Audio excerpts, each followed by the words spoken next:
Olá, muito bem-vindos a mais um Jurisprudência Conectado. Eu hoje tenho o prazer de estar aqui com vocês. A gente está entrando ao vivo. Estávamos acertando os últimos detalhes para poder entrar ao vivo para falar um pouquinho sobre alienação fiduciária. Estou aqui ajustando a minha página para poder compartilhar também a nossa aula. Vou pedir para todo mundo que estiver assistindo para entrar nessa com a gente, compartilhar essa nossa sementinha que é a Jurisprudência Conectada. Estive aqui no primeiro encontro para iniciar os trabalhos, conto com a ajuda de uma série de professores, o professor Ralfo já veio, o professor Arthur, hoje eu estou retomando, mas o importante é que seja um espaço democrático.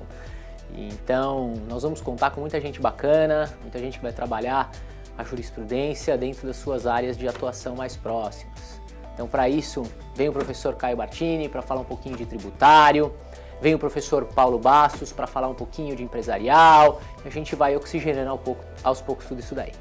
Vocês estão vendo que hoje eu tô com o meu braço machucadinho, né, galera? Mas isso passa, isso vai passar, isso vai melhorar.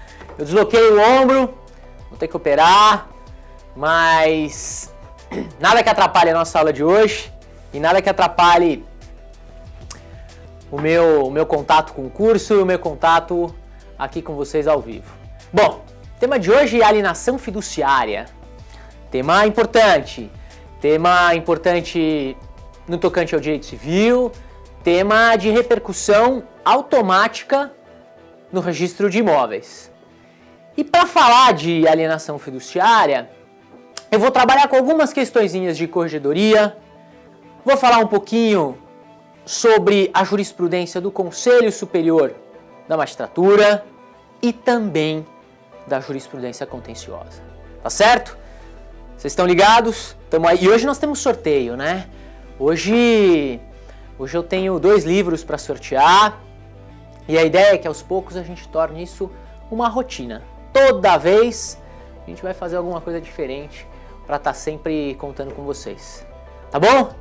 Bom, falar de alienação fiduciária. Vamos falar de alienação e nós vamos trabalhar o tema da alienação da seguinte forma. Vou mostrar para vocês como nós vamos trabalhar a alienação fiduciária. Roberto, tem muita coisa de alienação? Vou falar, lógico que tem. Muita coisa para falar de alienação fiduciária. Então o que é que eu vou fazer?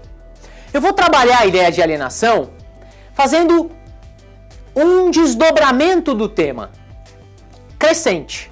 O que nós temos nas normas de serviço da corregedoria, o que é que a gente acha no conselho e como é que a gente fecha isso daí na jurisprudência do STJ. E é evidente, gente, que essa é uma aula sobre alienação. Outras tantas serão indispensáveis para a gente trabalhar dentro do tema. Alienação é um tema complexo, alienação tem um monte de julgado, tem um monte de artigo e a gente vai trabalhar exaustivamente em diversas aulas, tá certo? Bom, Alberto, eu quero mais de jurisprudência, eu preciso de mais de alienação. Fica o convite. Arispijus. A gente tem um informativo de jurisprudência combinado com artigos jurídicos e entrevistas. Eles ficam disponíveis para vocês para acessar livremente e de maneira gratuita. Vale a pena dar uma conferida. Vale a pena dar uma conferida para o advogado, para aquele que estuda para concurso, para o interessado da área. Então, nós temos uma série de recursos que podem ser utilizados para a melhoria dessa ideia de alienação fiduciária. Vamos ver o que a gente tem, então. Vamos começar a trabalhar com o que a gente tem de mais atual. Vamos pensar, então, em corregedoria. Bertô, qual é a ideia e qual a importância da corregedoria dentro da alienação fiduciária? É o tema de hoje. Muito simples. Cabe à corregedoria a fixação de normas administrativas. E essas normas administrativas, elas são de observância rigorosa por parte dos registradores. E o tema alienação também é objeto de regramento administrativo. E isso acontece no capítulo 20 das normas de serviço da Corregedoria. Eu tenho aqui no material para vocês alguns indicativos do que nós vamos encontrar na jurisprudência. Agora, ou melhor, nas normas da Corregedoria. Agora, o que é importante é eu saber onde eu acho.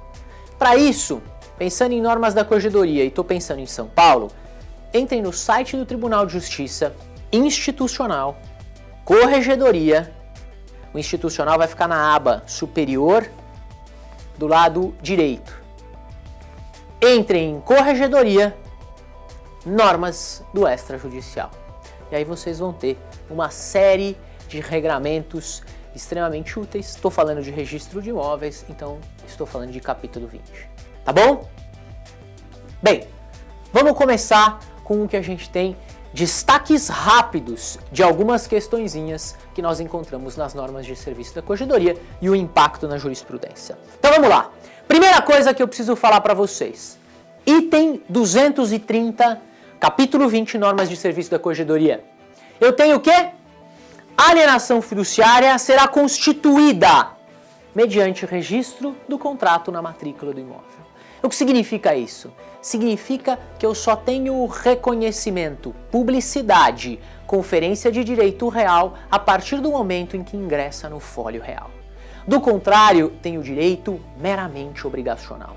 E isso é muito importante, porque aquele contrato firmado entre as partes que não tem publicidade, que não tem ingresso no registro de imóveis, não gera direitos reais. E eu sei, assim como vocês, que no Brasil a gente tem uma tara por um contratinho de gaveta. É tipo 50 tons de cinza, as pessoas ficam loucas para fazer um contratinho de gaveta, não é assim? E qual é a repercussão jurídica para direitos reais? Nenhuma, né, Alberto? Nenhuma.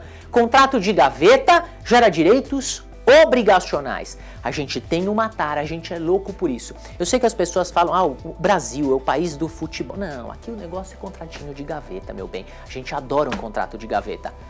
Alienação fiduciária, constituição disso, apenas quando ingresso do contrato no registro. Tá certo? Bem, segundo ponto, importante ainda das normas de serviço. Vamos trabalhar com o item 236. Alberto, eu tô vendo que nós estamos pulando alguns itens, de fato, e você vai ver que os pulos serão cada vez maiores. O importante é contextualizar, porque aí eu vou começar a trabalhar com a jurisprudência. E onde eu acho tudo isso, tá bom? Item 236, coloquei em negrito, vamos destacar. O contrato que serve de título ao negócio fiduciário deverá conter os requisitos previstos no artigo 24 da Lei 9514 de 97. A Lei 9514 de 97 é exatamente a lei que a gente vai trabalhar.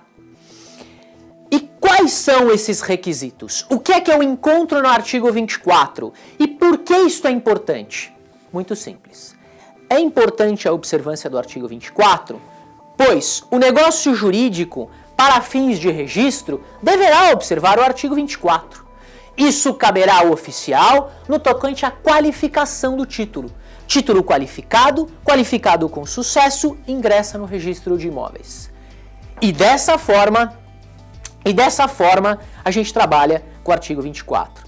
Eu estou aqui recebendo o pessoal da técnica, eu trabalho aqui dentro do estúdio, eu tenho o meu Louro José, e meu Louro José tá dizendo que a gente já passou de 60 pessoas ao vivo e assim por diante. Nós já estamos lotando uma sala, daqui a pouco a gente lota um auditório e depois a gente lota um estádio se precisar, né? Obrigado, Louro José. Tamo junto. Artigo 24. Quais são os requisitos do artigo 24? O que a gente encontra no artigo 24 para fins de qualificação do título? 1. Valor principal da dívida. 2. Prazo e condições de reposição do empréstimo ou do crédito do fiduciário. Taxa de juros e encargos incidentes. Cláusula de constituição da propriedade fiduciária com a descrição do imóvel, objeto da alienação fiduciária e indicação do título e modo de aquisição. A cláusula que assegura ao fiduciante, enquanto adimplente, a livre utilização, por sua conta e risco, do imóvel objeto da alienação fiduciária. Mais do que isso, a indicação para efeito de venda em público leilão do valor do imóvel e dos critérios para a respectiva revisão. A cláusula que dispõe sobre o procedimento de eventual leilão do imóvel alienado, fiduciariamente, bem como o prazo de carência a ser observado antes que seja expedida a intimação para a purgação da mora ao devedor ou fiduciante inadimplente. Requisitos do artigo 24 são obrigatórios, tá certo? E serão obrigatórios e farão parte da qualificação do título pelo oficial. Que mais eu tenho, Alberto? Item 237. A gente vai falando rápido porque esses itens eles estão todos na norma e a gente tem não só o meu destaque aqui, mas a possibilidade de consulta de maneira permanente e diária. Item 237. O termo de quitação emitido pelo credor fiduciário é o título hábil para averbar a reversão da propriedade plena para o nome do devedor fiduciante mediante cancelamento do registro da propriedade fiduciária, só substituível por quitação constante de escritura pública ou de instrumento particular com força de escritura pública, ou por sentença judicial transitada em julgado. O importante para mim é que vocês tenham a ideia de termo de quitação. Termo de quitação do negócio jurídico é passível de averbação, com a finalidade de reversão da propriedade plena, ok? Isso é importante pra gente. Legal? O que mais é importante? Dentro dessa análise bem rápida, bem batida dos itens das normas. Item 238. Acompanhem comigo no material. Item 238.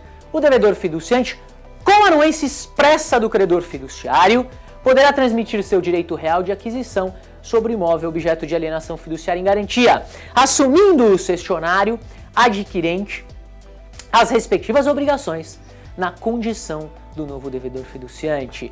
Alberto, rapidamente, o que você tem para me dizer? Volta aqui, o que você tem para me dizer a respeito desse item do 238? O seguinte, eu exijo, lei, norma, a aquiescência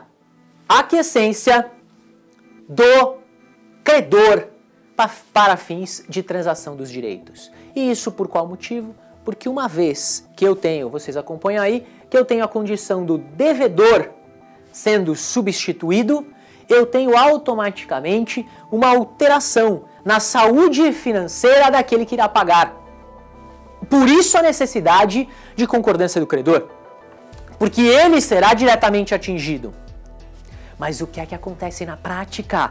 Na prática, o contratinho de gaveta, olha ele aí, olha ele voltando pra gente, faça um contratinho de gaveta, não avisa o credor, não tenho direitos reais e uma vez não paga a dívida, eu tenho todo o procedimento que seguirá aqui na nossa aula quanto à consolidação da propriedade, leilão e assim por diante. E o que vai acontecer?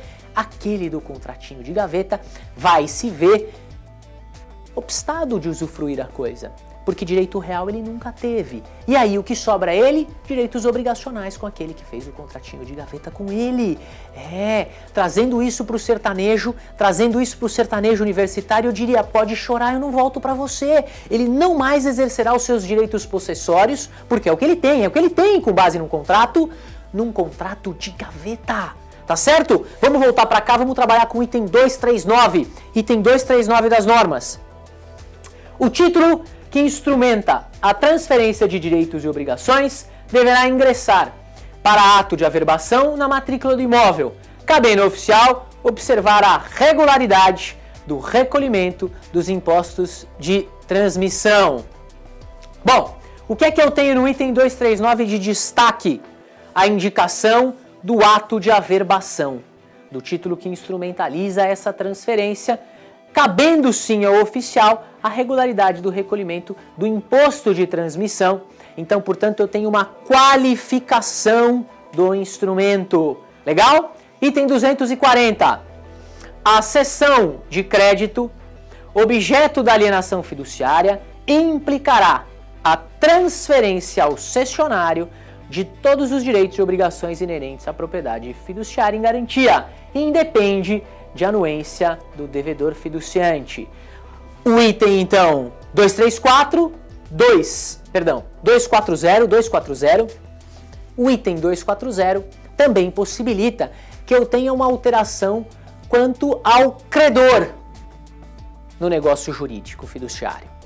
E para isso, dispensada a aquiescência do devedor, pois a transmissão quanto ao crédito em nada abalará o dever de pagamento por parte do devedor, também exige averbação. Tá certo? Até aí tranquilo? Tudo bem? Então vamos continuar. Vamos continuar com a aula. Vamos bombar isso aqui que o Louro José tá animado hoje, né? Tá animado, ele quer que compartilhe, ele tá animadinho. Hoje nós vamos sortear livro. Hoje eu quero ver essa aula bombando, hein, galera? O braço tá ruim, mas a energia tá boa, tá bom? Na verdade não é nem o braço, é só o ombro. Só o ombro. E sabe quando a gente repara que só o ombro é coisa demais? Quando você resolve andar de carro. Passa numa lombada, sente a sensação daquele buraco na rua. Sabe aquele que você nunca deu a mínima? Ou melhor, passa numa rua que não tem buraco. Mas as ondulações do dia a dia, eles levantam o ombro, eles descem o ombro e você chora acompanhando esse movimento maravilhoso nas ruas da capital de São Paulo, né? Que maravilha, como a estrada é boa, como a rua é boa, sente isso, sente o momento. Quer passar, hoje assim, você quer passar por uma emoção forte? Hein, Alberto? Eu falei, eu quero. Então sai de carro, dá uma volta no quarteirão. É um agito que vocês não têm ideia, tá certo? Vamos continuar nas normas para poder entrar na jurisprudência agora. Vamos lá, item 242, vamos trabalhar, joga para mim no material, intimações e consolidação da propriedade fiduciária. Do requerimento do credor fiduciário, do requerimento do credor fiduciário, dirigido ao oficial do registro, devem constar as seguintes informações. E aí, eu estou trabalhando com quais as informações? E vou falar muito rápido do que a gente encontra no 242. A gente tem lá número do CPF e o nome do devedor fiduciante, ainda que dispensada a indicação de outros dados qualificativos, endereço residencial atual e anterior, endereço comercial, declaração que decorreu o prazo de carência estipulada no contrato, demonstrativo do débito e projeção de valores para pagamento da dívida ou do valor total a ser pago pelo fiduciante por períodos de vencimento, número do CPF, nome do credor fiduciário, dispensada a indicação de outros dados, comprovante de representação legal do credor fiduciário pelo signatário do requerimento, quando for o caso, tá? Então o item 242, ele traz exatamente essa noção, a indispensabilidade deste requerimento formulado com estes requisitos obrigatórios que serão objetos de análise, sem dúvida, serão objetos de análise pelo nosso registrador. Item 2421, no demonstrativo do débito ou na projeção da dívida é vedada a inclusão de valores que correspondam ao vencimento antecipado da obrigação. Deixei em negrito, deixei destacada essa necessidade de observância de débito apenas atualizado no tocante à projeção da dívida, sendo vedada a inclusão de valores quanto a vencimento antecipado, ok? 242.2. Não cabe ao oficial de registro de imóveis examinar a regularidade do cálculo, salvo na hipótese dessa inclusão de verbas no tocante à antecipação ou vencimento antecipado da obrigação. Então isso é importante. Eu tenho uma análise, Alberto, do registrador quanto à qualificação do pedido da consolidação? Não tenho. A única coisa que eu tenho quanto a valores é a observância, segundo as normas da corregedoria, pelo oficial, para que observe se há ou não a inclusão de valores que correspondam ao vencimento antecipado da obrigação. Tá certo? Vamos continuar. Item 242.3. Item 242.3. O terceiro que prestou garantia também será intimado para pagamento em caso de mora do fiduciante. 26, parágrafo 1º da nossa Lei 9514 de 97, ok? Então eu tenho o terceiro que prestou garantia também sendo intimado para fins de consolidação. E aí vocês podem estar pensando o seguinte, Alberto, mas por que eu tenho que ter essas observâncias todas? Quais os cuidados? Simples, isso serve para todo mundo. Serve para cuidados ao registrador, para fins de consolidação da propriedade de maneira perfeita. Ao requerente, para a segurança do negócio jurídico. Requerente, segurança do negócio jurídico. Porque ele fala, bom, feita a consolidação de maneira segura, nós temos o quê? feita de maneira segura, nós temos aqui a tranquilidade que não haverá uma ação judicial, ok? Outro ponto importante. Ah, meu Louro José, estamos bombando, é isso? Que bacana, legal, hein? Mais de 100 pessoas aí ao vivo, muito bom, muito bom. Vamos continuar só com mais um detalhe a respeito dessa segurança. O terceiro, uma vez intimado, ele também poderá pagar pela dívida e não haverá a consolidação da propriedade, ok? Bom, qual o procedimento que eu acho? E agora sim, agora nós vamos falar com a jurisprudência. Agora nós vamos começar a conversar rapidamente com alguns julgados que eu acho importante. Vamos trabalhar com o procedimento rapidamente. Nós temos requerimento pelo credor ao oficial. Então o credor interessado requer ao oficial, consolidação da propriedade. Observado o 242, que já falamos deles. Segundo, prenotado e em ordem o requerimento, deverá, pelo oficial, ser autuado com as peças que o acompanharam, formando um processo para cada execução extrajudicial. Então eu tenho todo um procedimento na manutenção deste expediente dentro da unidade extrajudicial, dentro da serventia. O requerimento da intimação deverá ser lançado no controle geral de títulos contraditórios, a fim de que, em caso de expedição de certidão da matrícula, seja consignada a existência da prenotação do requerimento. Gente, isso é super importante, porque uma vez que eu tenha a solicitação de matrícula por qualquer pessoa, eu terei a indicação de que há um procedimento para consolidação da propriedade, ok? Consolidação da propriedade. Que mais?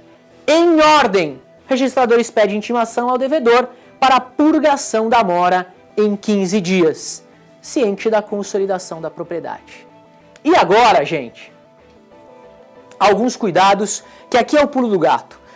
Aqui você vai achar, nessa aula, algumas coisas que você não acha no dia a dia de maneira simplificada.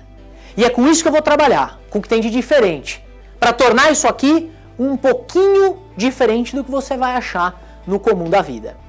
Para falar disso, e fazendo essa pequena nota, a qual não merece tanto destaque no tocante ao demonstrativo do débito, fica no material para vocês, eu quero trabalhar com a ideia da intimação pessoal.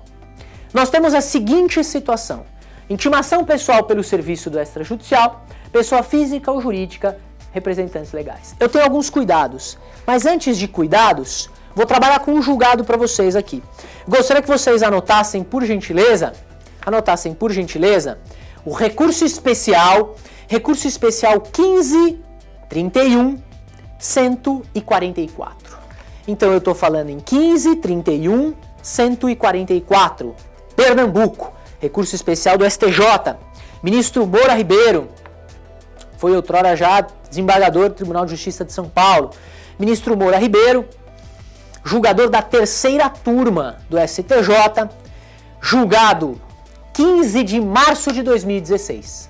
15 de março de 2016. Tem o que nesse julgado? A intimação sempre pessoal pode ser realizada de 3 maneiras.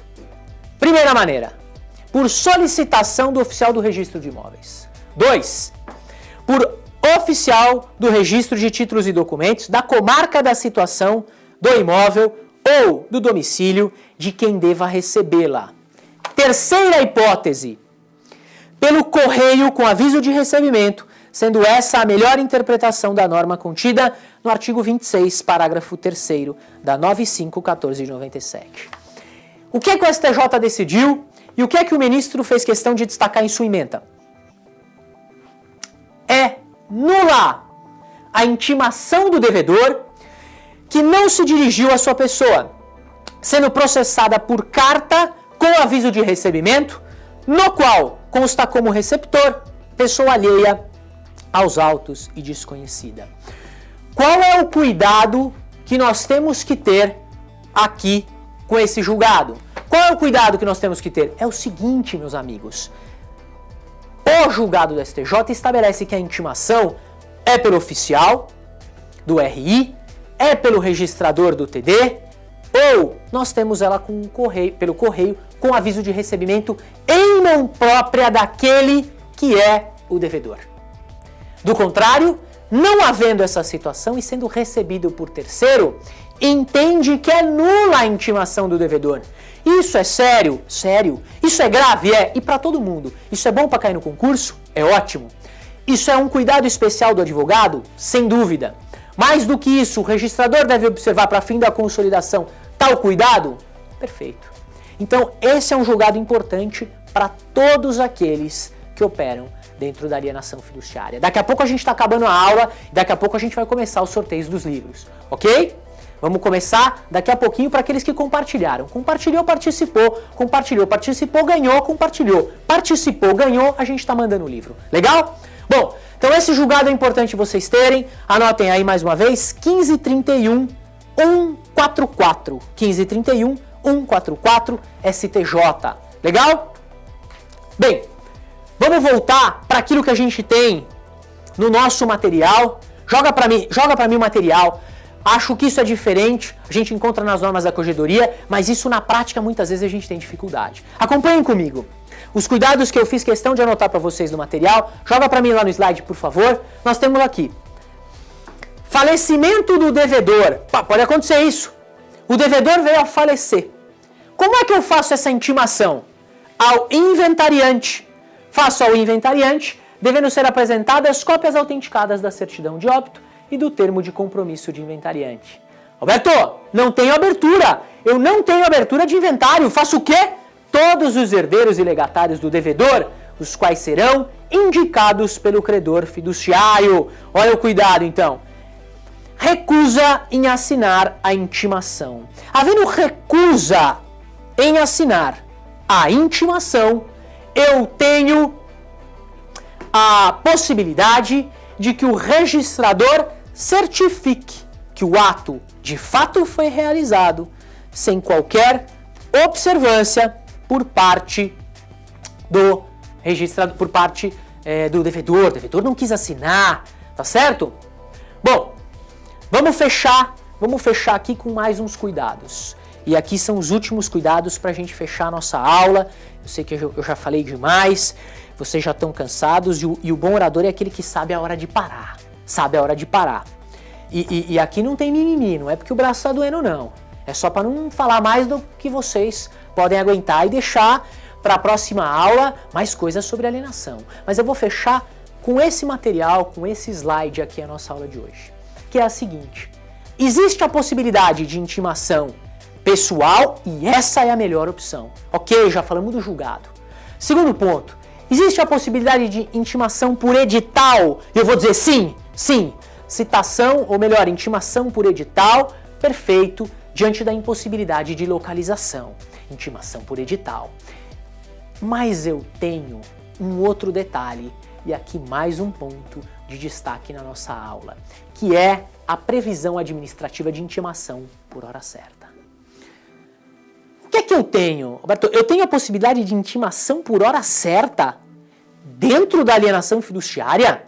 Quando eu tenho hipótese de ocultação do devedor, ele se esconde de tudo, se esconde de todos, ele se esconde de absolutamente qualquer pessoa, se esconde até da mulher, ele faz o que ele pode para assumir. E aí?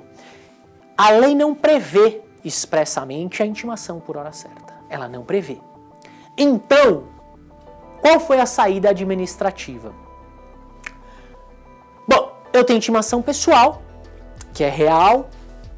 Eu tenho a possibilidade de intimação por edital, modalidade ficta, e houve, então, a extensão para intimação por hora certa na via administrativa.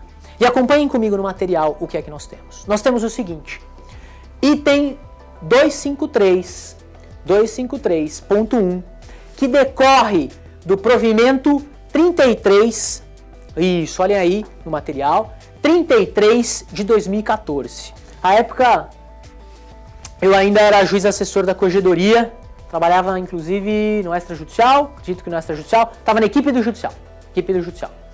Mas vamos lá, 2531.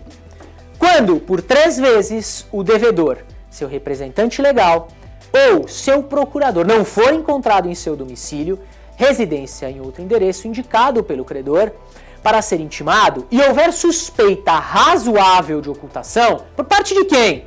Por parte do oficial.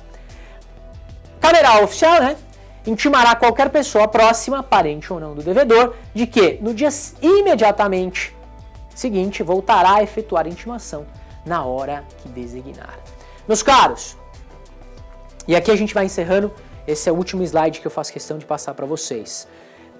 O que é que nós temos aqui no item 253.1? Nós temos uma evidente aproximação administrativa para fins de intimação por hora certa do que encontrávamos no código anterior, que estabelecia a possibilidade de citação por hora certa quando por 3 vezes o oficial procurava o devedor, ou melhor, o réu, em sua residência e suspeitava de maneira razoável de sua ocultação. Isso é o que nós temos no provimento.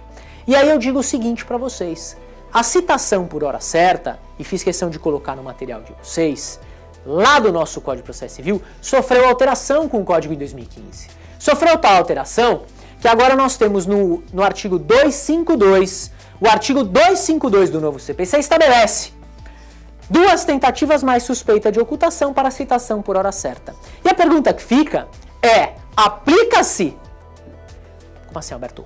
Muito rápido, agora fiquei até um pouco tonto. Explica para mim de novo isso daí, eu explico.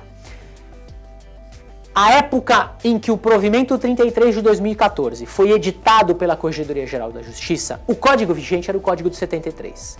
Dentro da sistemática do código vigente, a citação por hora certa ocorria após 3 tentativas de localização pessoal. Isto foi replicado às normas da Corregedoria. E aí eu tinha, então, um espelho entre o que eu tinha nas normas e o referencial do Código de Processo Civil vigente. As normas mudaram? As normas não mudaram, Alberto. Elas continuam com base no provimento 33 de 2014. Tá tudo lá. Então eu ainda tenho que 3 vezes para intimação por hora certa, é o que diz o provimento. Só que o código, meus amigos, mudou. O código hoje diz 2 vezes. O código diz 2 vezes, artigo 252 do novo CPC. Para então, a realização da intimação por hora certa, quando por 2 vezes mais suspeita razoável. Isso está na norma? Não. Isso está na lei? Também não. Vocês vão achar isso em que livro? Em nenhum. Em nenhum. Mas na aula aqui vocês vão achar sim. Tá bom? Nessa aula vocês vão achar.